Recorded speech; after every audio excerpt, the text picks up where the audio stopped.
New York is easy to understand. Every city is unique. What makes New York different from all others is the profound presence of world trade, like no other place in history. The world trades in New York City.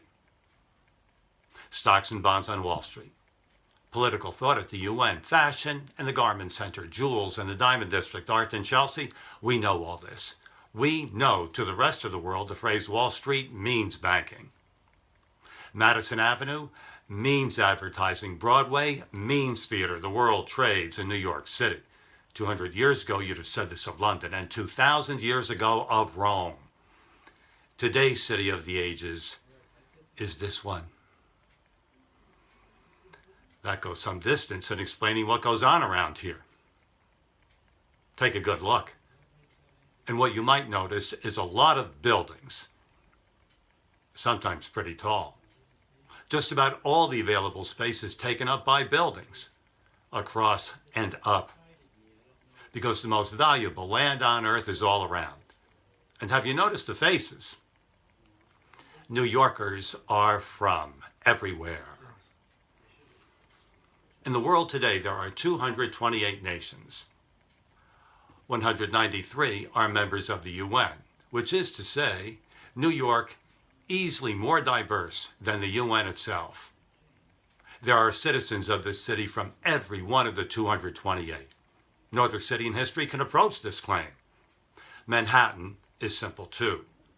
This little island, 2 miles wide, 13 miles long, one of 5 counties or boroughs that make up New York City, and a lot of the cool stuff is here.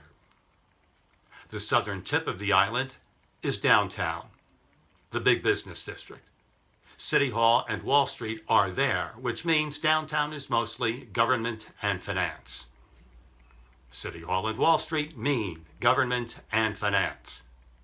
Downtown, third largest business district in the United States.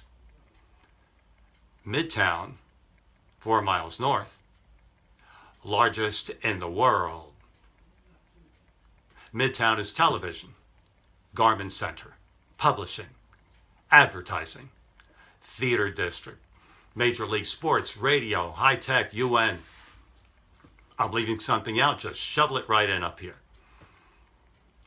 Separating downtown from Midtown is Lower Manhattan, mostly residential. Little Italy, Chinatown, Greenwich Village are all parts of Lower Manhattan. And just above Midtown, and predictably starting with Central Park at 59th Street, is Uptown. That's residential too. The tall buildings you see north of 59th Street are apartment towers and hotels. So there you have it. Manhattan is easy. Now we can all go home. Downtown, Lower Manhattan, Midtown, Uptown. One of 5 boroughs that together make up the focus of global activity every day. You get one example. On September 11th, 2 tall buildings in New York fall. 2,800 people are killed. Among them, citizens of 88 different countries. 2 buildings, New York City, 88 different countries represented. For 1 week, New York closes down. And over the course of that following week, world commerce declined 70%. New York City closes down, 70% of world commerce is gone. This is not the case if London closes down for a week, or Paris, Berlin, Rome, Sydney, Tokyo, New York, 70%. And you might ask why. Why does the world trade in New York City?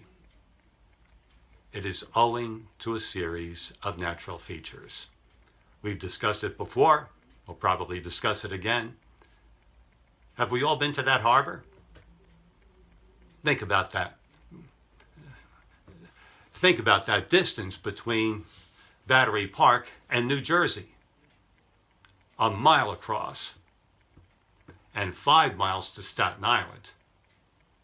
The only harbor on Earth big enough and deep enough to float the entire modern U.S. Navy. This advantage is basic to the United States. and to New York City. And you might have noticed that most winters the Hudson River freezes up. Remember Captain Sullenberger landing that jet plane out there? Everybody gets out, they're standing on the wing, they're waiting to be rescued, and they're surrounded by big blocks of what? Ice.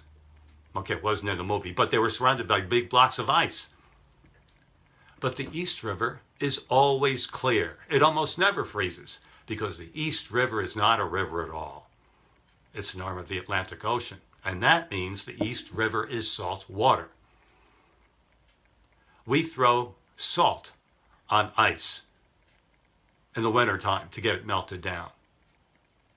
Salt water freezes at a much lower temperature than fresh, and there are saltwater ponds in the Antarctic that never freeze. Above a given latitude in the New World, there was one single port that offered the world's sailing ships year-round ice-free access.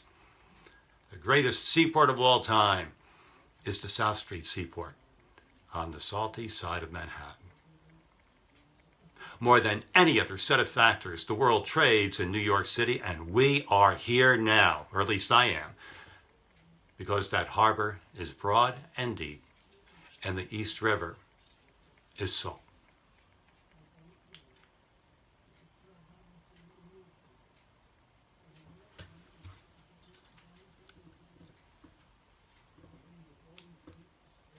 Why is this thing not stopping?